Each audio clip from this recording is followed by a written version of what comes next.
Cherchez premièrement le royaume de Dieu, un bon travail, une promotion, tout cela vous sera ajouté par-dessus. Les amis, vous ne devez même pas aller à l'extérieur pour avoir un petit ami, une petite amie. Et Dieu va pourvoir à cela si vous le mettez en premier. Nous avons ici un jeune homme, frère Mason Schultz. Je suis tellement fier de l'introduire à la plateforme parce que c'est un homme qui a reçu une expérience et ayant reçu une expérience avec Christ, il n'y a pas de regarder en arrière. Et il a quelque chose dans son cœur qu'il veut partager et il est en feu pour le Seigneur. La parole a fait un impact sur lui et il veut partager ça avec vous. Ainsi, chantons ce cantique, je suis l'un d'entre eux. Je suis si heureux de dire, je suis l'un d'entre eux. Est-ce que vous vous sentez ainsi?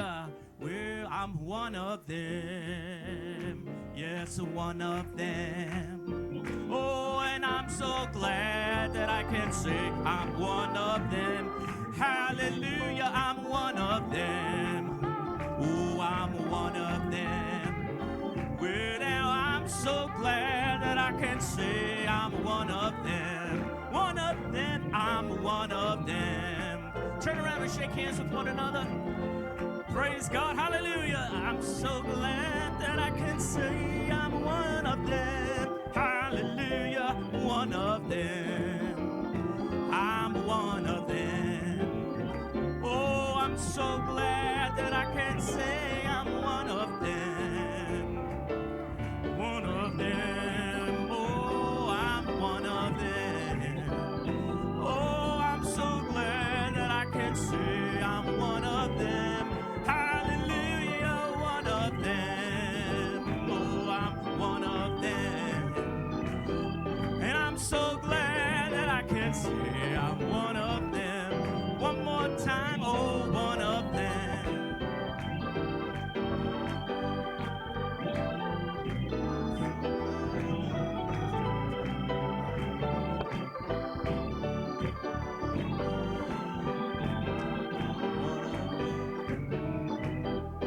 I'm so glad that I can say I'm one of them.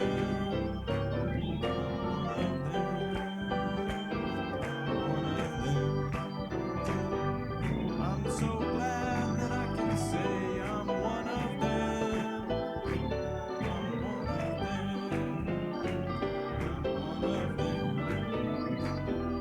I'm so glad that I can say I'm one of them. Amen. Praise God. I am one of them. Je suis l'un d'entre eux. You are one of them. Vous êtes l'un d'entre eux. Amen.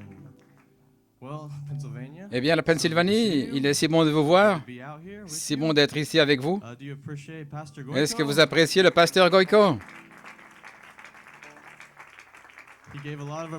Il a donné beaucoup d'appréciation et je pense que nous pouvons tous dire que nous l'apprécions. Tout ce qu'il fait et ce que fait le ministère pour rassembler une réunion comme ceci, pour bénir les jeunes gens, nous apprécions certainement cela. Comme j'ai dit, c'est si bon d'être ici en Pennsylvanie. La dernière fois ici, c'était il y a environ 2 mois. J'étais ici pour quelques semaines. Et quand je ne suis pas ici pour 2-3 semaines, je me sens un petit peu homesick, la nostalgie. Et puis je reviens en Indiana et je me sens mieux. Et puis, en étant en Indiana pour quelques semaines, je me sens avoir de la nostalgie à nouveau.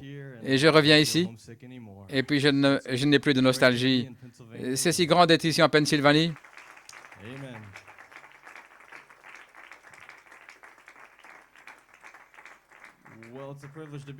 C'est un privilège d'être ici.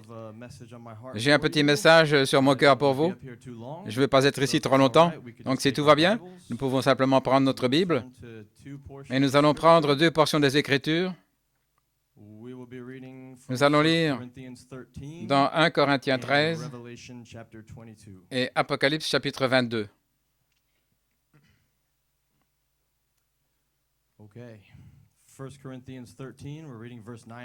1 Corinthiens 13, versets 9 et 10, c'est Paul qui parle.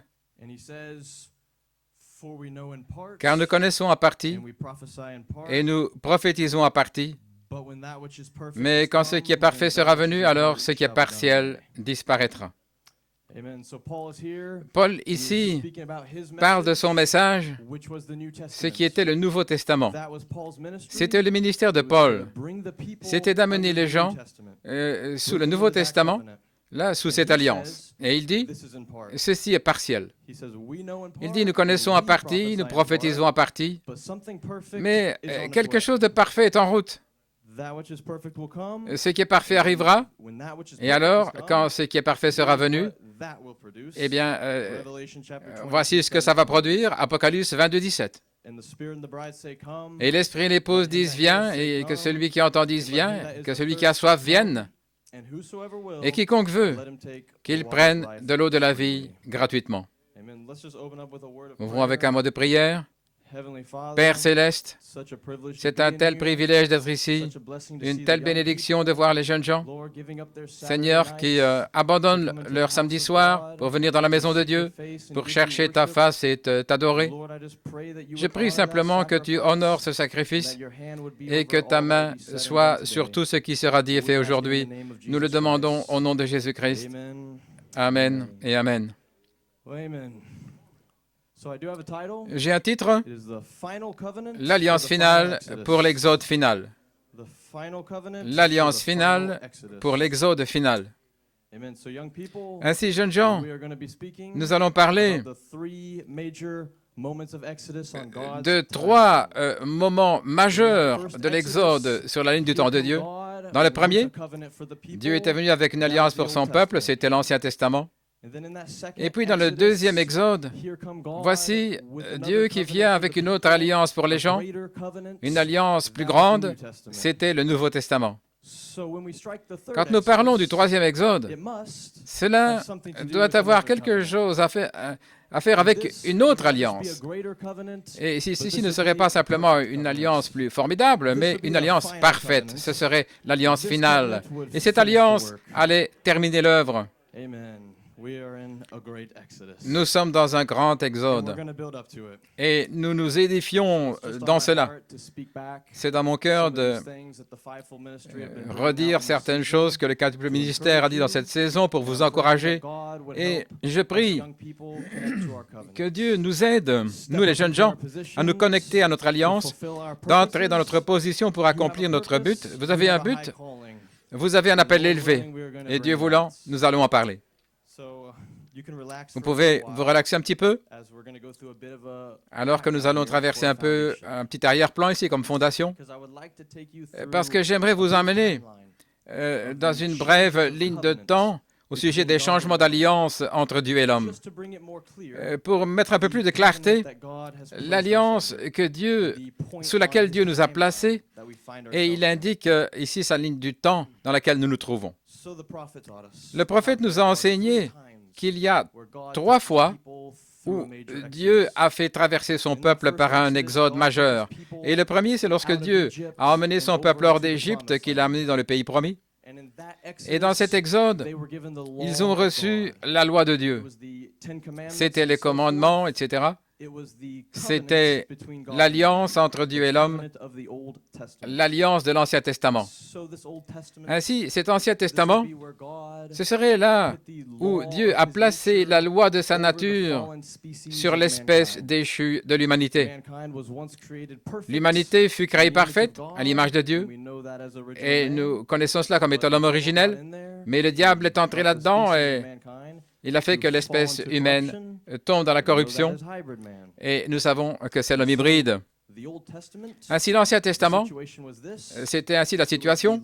Il y avait la loi de Dieu au-dessus de l'homme hybride, et l'homme hybride ne pouvait pas vivre cette loi.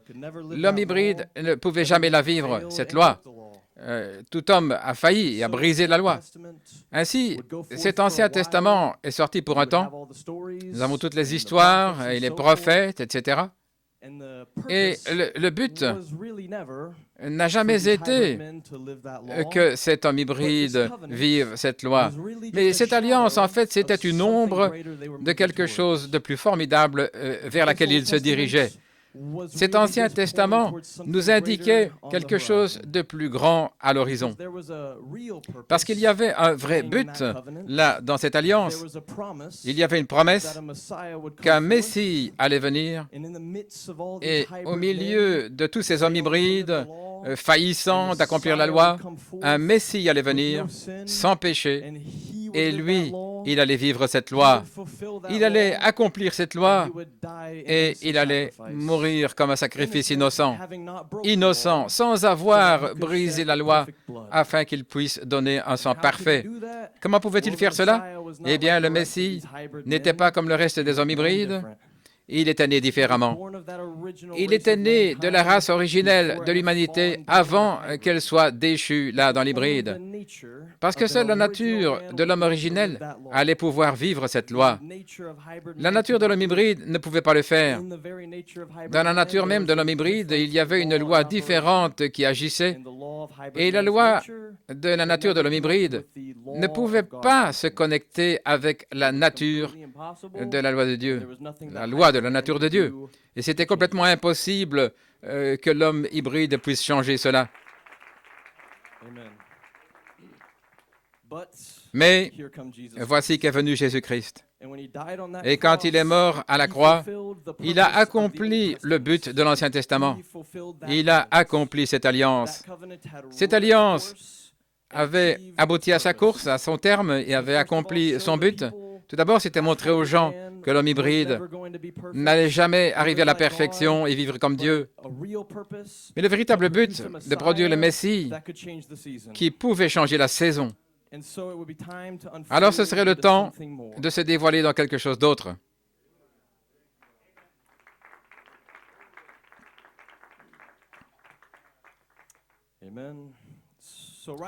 Alors ici même, nous parlons du deuxième exode.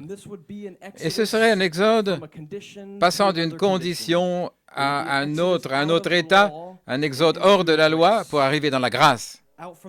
Sortant de l'Ancien Testament pour arriver dans le Nouveau Testament. Un changement d'alliance. Ceci serait l'étape suivante dans le dévoilement de Dieu. Dieu avançant avec son programme. Et en arrivant à ce Nouveau Testament, c'était une étape majeure pour les gens.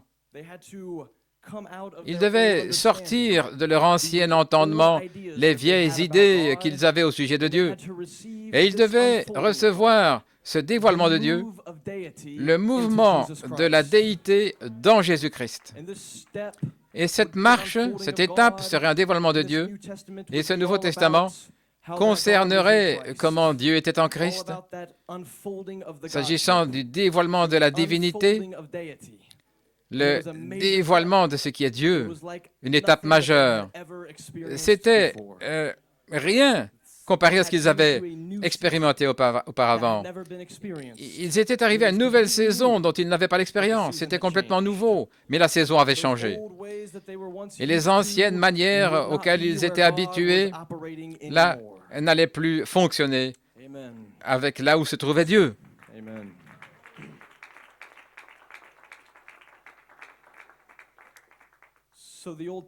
Ainsi, la saison de l'Ancien Testament était passée. La saison était arrivée à son terme, elle avait accompli son but. Elle avait amené les gens vers le deuxième exode. Et maintenant, je vais prendre une minute pour parler du Nouveau Testament et la saison du Nouveau Testament. Comme j'ai dit, ce Nouveau Testament, il s'agissait comment Dieu était en Christ. C'était la déité de Jésus-Christ. C'était la révélation que Paul et les autres apôtres avaient, ils sont sortis avec cela vers le peuple, comment Dieu, Jésus-Christ, était mort pour les péchés des gens et comment la loi de l'Ancien Testament avait échoué d'amener l'humanité à la perfection et n'allait pas pouvoir y arriver, mais il fallait le sang de Christ par la grâce de Dieu. Recevoir le sang d'un sacrifice innocent, immérité, Et cela doit être inconditionnel. Ça ne peut pas être mérité par l'hybride. Non, cela doit être accompli par la grâce. Et comment le Saint-Esprit allait venir sur eux? Comme un don pour les oindre, afin qu'ils vivent plus près de Dieu. C'était une grande marche en avant. C'était la révélation de Paul dans le Nouveau Testament. Mais cependant, Paul dit que c'est en partie, c'est partiel. Ainsi, Dieu s'est dévoilé en Christ pour acquérir la rédemption. Ce qui est arrivé, c'est que le mystère de la rédemption n'avait jamais été pleinement révélé. Il fut acquis, mais c'était scellé. Et c'est resté un mystère. Après la mort de Jésus, il y a presque 2000 ans, alors Paul et les apôtres ont amené le Nouveau Testament pour les gens et ils les ont amenés sous cette alliance-là. Et ils avaient le Nouveau Testament, ils étaient dans une nouvelle alliance, ils étaient sous les termes d'une alliance nouvelle et plus grande. Mais malgré tout, il y avait un mystère qui était caché dans cette alliance. Ils ne pouvaient pas voir qu'il y avait un livre écrit à l'intérieur du livre. Parce que c'était scellé. C'était scellé au point qu'aucun œil d'homme ne puisse le voir, ni même le regarder, ni le lire. Comme cet Ancien Testament se déplaçait vers quelque chose de plus grand, nous voyons que le Nouveau Testament faisait la même chose. Et l'Église primitive, là-bas, après Paul, cette Église primitive était comme Ève. Et avant de pouvoir arriver à la promesse, avant de pouvoir arriver au mystère de la rédemption, ils ont été retranchés. Et l'Antéchrist est entré dans l'Église et a commencé à les dépouiller de la doctrine de Paul, la révélation que Paul avait et le message du Nouveau Testament. Donc, ils ne sont jamais arrivés à cette promesse. Et c'était une étape plus proche. Le Nouveau Testament était beaucoup plus proche que l'Ancien Testament. C'était une alliance beaucoup plus grande, mais elle n'était pas parfaite. Ce n'était pas encore tout à fait cela. Voyez-vous, ça les avait amenés plus proches de l'image de Dieu, plus proches que l'Ancien Testament ne pouvait le faire. Ils commençaient à vivre comme Dieu à partir d'un changement de l'intérieur, plutôt que ce soit la loi qui presse sur eux venant de l'extérieur. Mais ils étaient toujours emprisonnés dans l'état hybride. Ils avaient une alliance. Ils pouvaient pardonner leurs péchés, les placer sous le sang, et puis alors aller dans le ciel. Mais ils n'étaient pas le produit fini de la rédemption que Dieu avait dans sa pensée.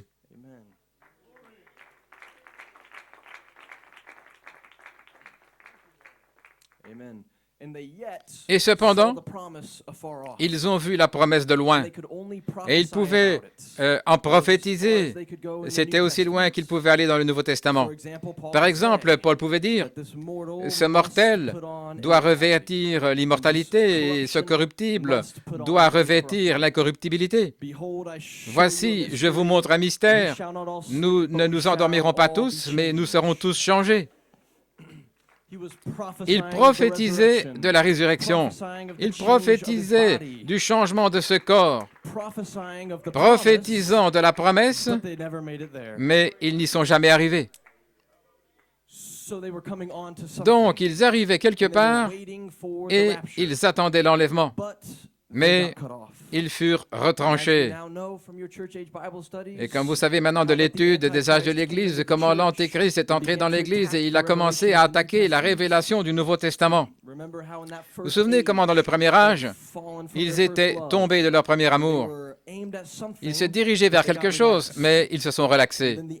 Et alors, l'Antéchrist est venu de manière subtile, les actes des Nicolaïtes. Et ça a commencé de manière bénigne dans le premier âge de l'Église, et puis ça a grandi et c'est devenu une fausse doctrine, plaçant Dieu dans la Trinité, en séparant les gens de la capacité même de lire les Écritures. C'était les âges sombres. Ce fut une grande attaque. Et voyez-vous, les messagers des âges de l'Église, ils ont dû se battre et restaurer le Nouveau Testament. C'étaient des ministres du Nouveau Testament qui ont combattu pour cette alliance. Des ministères sous le Nouveau Testament. Ça, c'était les âges de l'Église. C'était la grande saison du Nouveau Testament. Mais il y avait quand même ce mystère qui était suspendu sur eux, là, suspendu sur eux, et qu'ils n'avaient jamais vu auparavant. Et tout comme dans l'Ancien Testament, le véritable but était là dans l'Alliance, attendant que Christ vienne l'accomplir. Et ce fut la même chose avec le Nouveau Testament. Il y avait un but secret là, dans cette alliance, quelque chose qui se place derrière la scène, conduisant l'épouse quelque part. Malgré tout, il y avait quelque chose que cette épouse primitive, Paul et les apôtres, ils n'y sont jamais arrivés. Et pour rendre la chose simple, l'enlèvement n'est pas arrivé. Et tous les saints, depuis les deux derniers millénaires, les âges de l'Église, bien qu'ils soient sous le Nouveau Testament, ils sont tous tombés en terre. Voyez-vous, ils avaient une révélation du sang partiellement dans chaque âge, mais ils n'avaient jamais l'expiation complète du sang. Leur rédemption fut acquise et ils vont recevoir les promesses parce qu'ils se sont tenus pour Christ dans leur âge. Sous le Nouveau Testament, c'était l'alliance dans laquelle Dieu agissait à ce moment-là. Mais leurs corps sont entrés en terre, ils ont quitté la terre, et la pleine promesse de leur rédemption ne leur fut jamais manifestée. Voyez-vous, ils étaient là, comme emprisonnés, en train d'attendre, et ils se demandaient combien de temps, jusqu'à ce que nous puissions revenir sur la terre. Et parce qu'ils ne veulent pas rester dans le ciel. C'est la terre qui a été créée pour être la demeure de l'humanité. Et ils veulent être dans un corps sur la terre.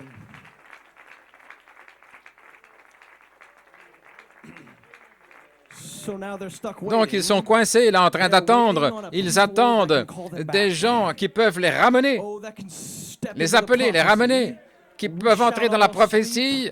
Nous ne nous endormirons pas tous, mais nous serons tous changés. Gloire à Dieu. Gloire à Dieu. Paul a prophétisé de certaines personnes qui ne s'endormiraient pas. Mais si le Nouveau Testament n'a pas pu l'accomplir, alors ceux-là dont Paul a prophétisé, ils doivent avoir trouvé une autre alliance. Alléluia. Gloire à Dieu. Maintenant même, je crois que je vois ces gens-là dont Paul a prophétisé. Alors ça doit être le temps. Ainsi, cet enlèvement, pour cela, il fallait quelque chose de plus que ce qu'ils avaient là-bas. Un autre niveau de foi, un niveau plus élevé, une révélation spéciale qui fut scellée pour des générations, qui fut enfermée et qu'on n'avait jamais vue auparavant. Oh, il est temps pour un autre exode. C'était le temps pour une plus grande alliance. Oh oui, il y avait une gloire dans le premier Exode, l'Ancien Testament, et il y a eu une gloire plus grande dans le deuxième Exode, le Nouveau Testament. Oh, le Nouveau Testament, c'était formidable, mais je ne suis pas ici pour prêcher du Nouveau Testament. Non, ces jeunes gens, ils sont appelés à une meilleure alliance, une alliance plus parfaite. Oh, attendez simplement de voir la gloire, la révélée dans ce troisième exode. Oh, l'exode final, avec l'alliance finale, une alliance parfaite. Cette alliance va terminer le travail. Gloire. Alléluia.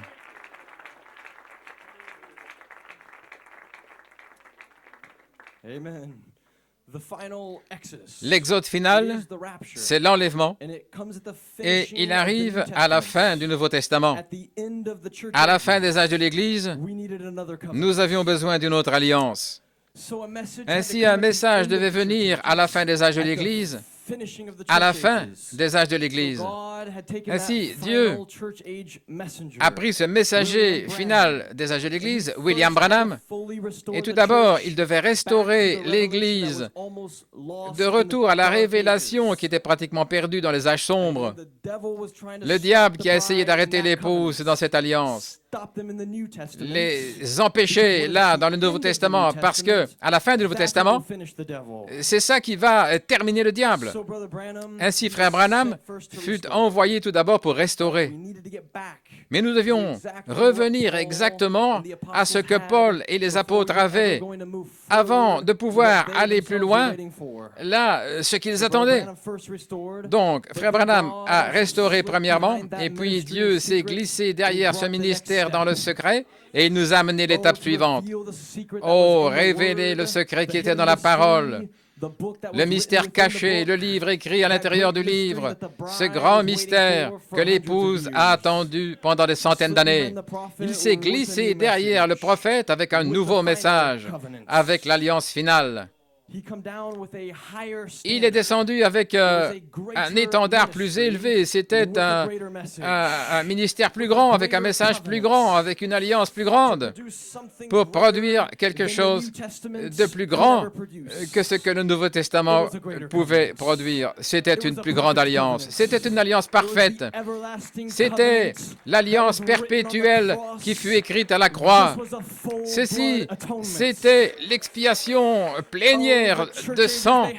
Dans les âges de l'Église, ils ont eu une révélation partielle du sang. Autrement dit, ils comprenaient partiellement ce pourquoi Christ est mort à la croix, mais nous connaissons exactement ce qui fut accompli au calvaire. Gloire à Dieu. Alléluia.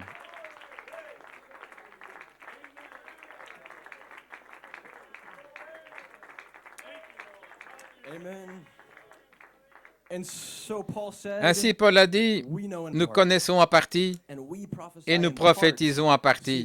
Voyez-vous, ça c'était le Nouveau Testament, c'était son ministère. Et alors il a continué de prophétiser. Quand ce qui est parfait sera venu, quand cette alliance viendra, alors cette alliance partielle disparaîtra. Son but aura été accompli et Dieu va entrer et la saison va changer à nouveau. Ainsi le Seigneur lui-même est descendu du ciel, l'ange de l'alliance, pour amener une nouvelle alliance. Et ceci serait l'alliance finale pour l'exode final. Et ceci serait un exode sortant de l'hybride pour arriver dans la perfection. Parce que voici ce que le Nouveau Testament a échoué de faire. Il a échoué d'emmener l'épouse hors de l'hybride. Leurs péchés furent pardonnés, ils pouvaient aller au ciel. Mais ils n'ont jamais échappé à la condition hybride. Mais voici le message. Voici le message qui finalement allait vous séparer du mensonge du diable, le grand mensonge, la grande façade, là, qui a été contre l'humanité pendant des milliers d'années. Le message qui pouvait finalement ouvrir le mystère de la rédemption pour vous faire sortir de cette condition déchue, pour vous ramener là avec Dieu. Je ne suis pas hybride, je suis Saint-Esprit. Oh, voilà, ça, c'est l'expiation complète du sang. C'est le mystère qui était scellé. C'est la révélation de l'enlèvement. Il est descendu avec un cri, la voix et la trompette, une alliance finale pour son épouse. Oh, et ceci serait une alliance de déité. Une alliance de déité. Je suis Saint-Esprit. Et encore une fois, le peuple de Dieu ont été amenés sous une nouvelle alliance, enlevés hors des âges de l'Église et placés dans la pierre de fête. La pleine expiation, la révélation du mystère de qui vous êtes. Le Saint-Esprit n'est pas simplement un don pour vous oindre et vous aider. Non. Le Saint-Esprit, c'est vous. C'est le véritable vous. Gloire à Dieu. Vous n'êtes pas un misérable hybride, vous n'êtes pas un paysan, vous êtes un prince, une princesse. Vous êtes destiné à vous asseoir sur le trône. C'est votre droit d'aînesse. À celui qui vaincra, je lui accorderai de s'asseoir avec moi dans mon trône. Cette alliance est celle que j'ai faite avec les jeunes gens. Ils sont la déité. Gloire à Dieu. Ils vont s'asseoir avec moi sur mon trône. Oh, gloire à Dieu. Alléluia.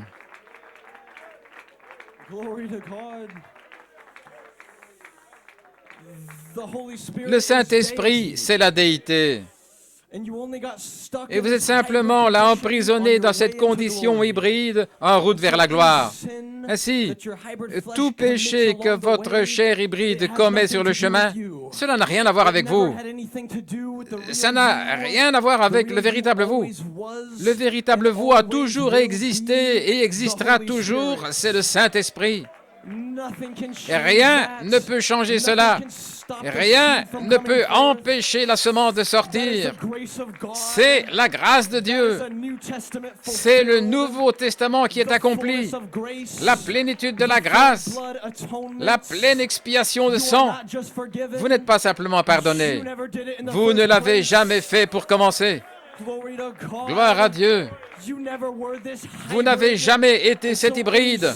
Ainsi, tout péché que le diable peut tenir contre vous en essayant de dire « Tu as fait ça ?» Non. Le Saint-Esprit n'a jamais fait ces choses-là.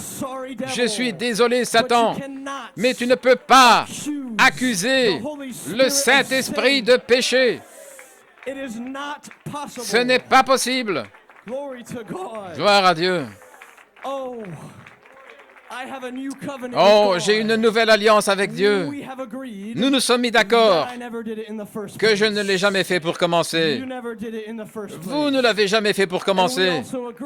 Et nous sommes aussi d'accord que ma famille ne l'a jamais fait pour commencer non plus. Gloire à Dieu. Alléluia. Merci Seigneur. Oh, ceci, c'est le message qui finit l'hybride et il produit le Saint-Esprit sur la terre, la manifestation de la déité de Dieu. La troisième étape du dévoilement de Dieu, où? Dans les jeunes gens. Gloire à Dieu. L'humanité originelle de retour sur la terre, l'exode final. Et ça ne s'arrête pas là. Cela va vous emmener tout le long du chemin jusqu'à ce que vous soyez tellement enveloppés dans la réalité de Dieu, de qui vous êtes, et vous allez réaliser que le péché même qui existe dans la chair n'a rien à voir avec vous. Le péché même qui est dans ma chair n'a rien à voir avec moi. Et je remercie Dieu parce que j'ai une promesse. J'ai une alliance de déité et je vais recevoir un corps qui est apte pour cette déité-là, un corps glorifié qui est préparé pour la déité. Aujourd'hui, mon nouveau corps est tellement plus réel pour moi que ce corps de péché. Ce que je vois avec mes yeux spirituels est tellement plus réel pour moi que ce que je vois avec ces yeux de péché. Ces yeux, ils ne peuvent même pas voir 1 mètre sans des lunettes, mais je remercie Dieu parce que mes yeux spirituels sont loin. Ils sont en train de voir un roc blanc. Oh Satan, je ne suis plus trompé par ta façade. La pierre de fête l'a réduit en morceaux, en poudre. Ceci est l'exode final. Gloire à Dieu.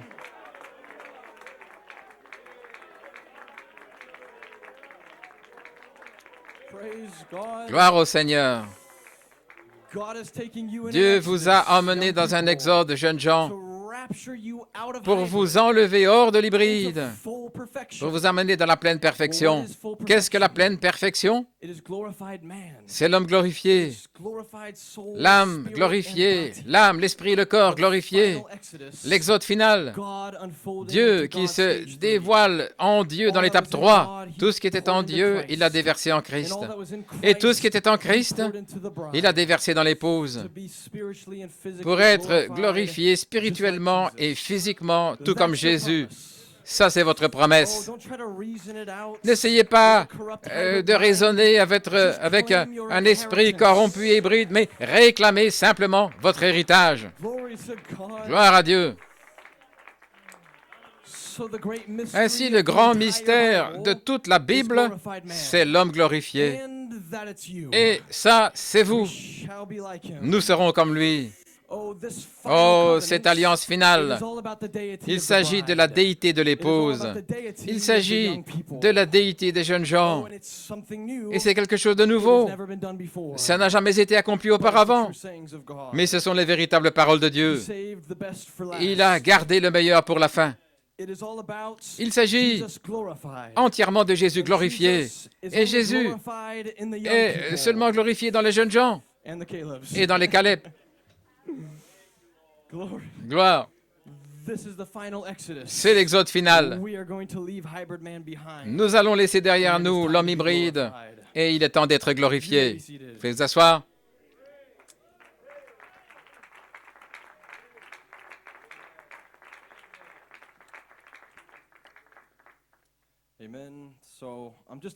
J'ai presque terminé.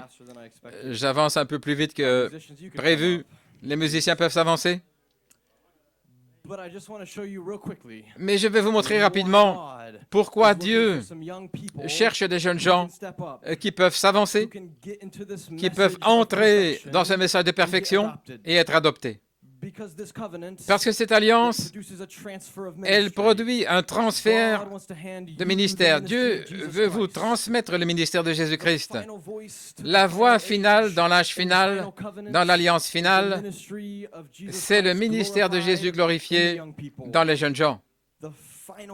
L'alliance finale, c'est l'homme originel avec la parole parlée, la puissance de la parole parlée. Ainsi, vous devez avoir le caractère, la nature de l'homme originel, là, avec laquelle Dieu vous fait confiance. Toute la puissance est la parole parlée, mais cela doit venir avec un désir dans votre cœur. C'est de s'occuper seulement des affaires de Dieu. Et c'est mon seul désir. L'homme hybride veut utiliser la puissance pour lui-même. Mais l'homme originel a un témoignage. Je suis un avec le Père et je ne fais rien à moins que le Père le montre premièrement. Mon seul désir est de voir la volonté de Dieu s'accomplir. Ainsi, l'hybride ne peut pas toucher même la parole parlée. Vous devez être enlevé hors de cet état. Mais cependant, il y a une œuvre que vous devez accomplir avec la parole parlée. Dieu exige que nous reprenions là où Adam avait laissé la chose. Nous devons nous battre pour revenir en Éden. Terminer ce qu'Adam n'avait pas terminé. Cette alliance va finalement accomplir la commission originelle, le travail originel qui avait été donné à Adam, mais il en fut retranché. Cette commission originelle, c'est de parler la parole et de produire l'espèce entière de l'humanité, le Saint-Esprit, afin que nous puissions être glorifiés ensemble et avoir la domination et régner sur la terre avec Christ dans un état glorifié, dans un corps glorifié. C'est le but. Et ça a toujours été le but. Et nous sommes passés d'une alliance à une autre, mais finalement, nous nous sommes reconnectés. Cette alliance va terminer le travail. Et c'est accompli là sous Apocalypse 22, 17, lorsque l'épouse va sortir avec l'alliance finale pour appeler le dernier nom qui a été écrit dans ce livre. Parler la parole avec puissance et autorité pour avoir nos bien-aimés, parce que nous refusons d'être glorifiés sans eux. Ainsi, Dieu va nous transmettre la puissance de l'alliance finale, là pour un peuple qui sait comment la manier, parce que ces gens sont autant la déité que Dieu lui-même.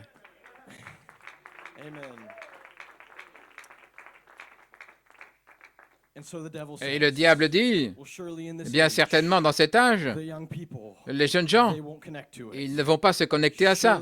Certainement, c'est au-delà. Pour eux, il y a trop de confusion et de distraction, de tentation ou quoi que ce soit. Autrement dit, toutes les armées de l'enfer sont contre les jeunes gens dans cet âge. Ils n'ont qu'un seul but, c'est de vous arrêter, vous empêcher de vous connecter à votre alliance. Oh, mais Satan, Le problème, c'est que j'ai déjà entendu l'ange dire qu'il y aura des jeunes gens adoptés. Des jeunes gens adoptés qui vont se lever là, dans une génération morte, avec le mystère de qui ils sont, formés dans la parole pour la parler. Oh, ces jeunes gens, ils viennent à l'église pour la sagesse. Ils viennent pour apprendre comment parler comme le Père. Et je crois que la voix de Dieu va parler au travers de certains jeunes.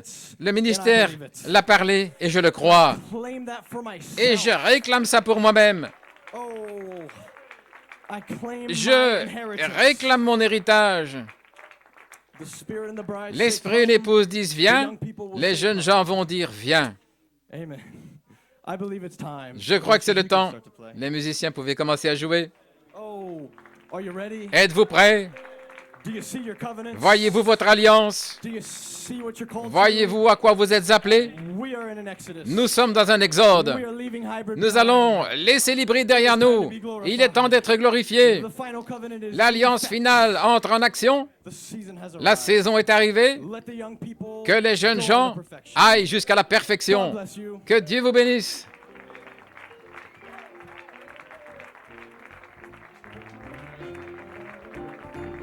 The original seed, oh, the original word, oh, that's what I believe. Oh, seven thunders, oh, seven voices being, oh, the original life, the original seed, the original life, the original seed, oh, the original, that's who I am, that's who I am. Oh, seven thunders, oh, seven voices been ring, the original life, the original seed, oh, the original life, the original seed, oh, the original word, that's who I am, that's who I am. Oh, I'm seven thunders, oh, seven voices beat, oh, the original life, the original life, oh, the original, oh, do you know who you are today? The original word, that is who I am, oh, seven thunders, oh, seven voices beat.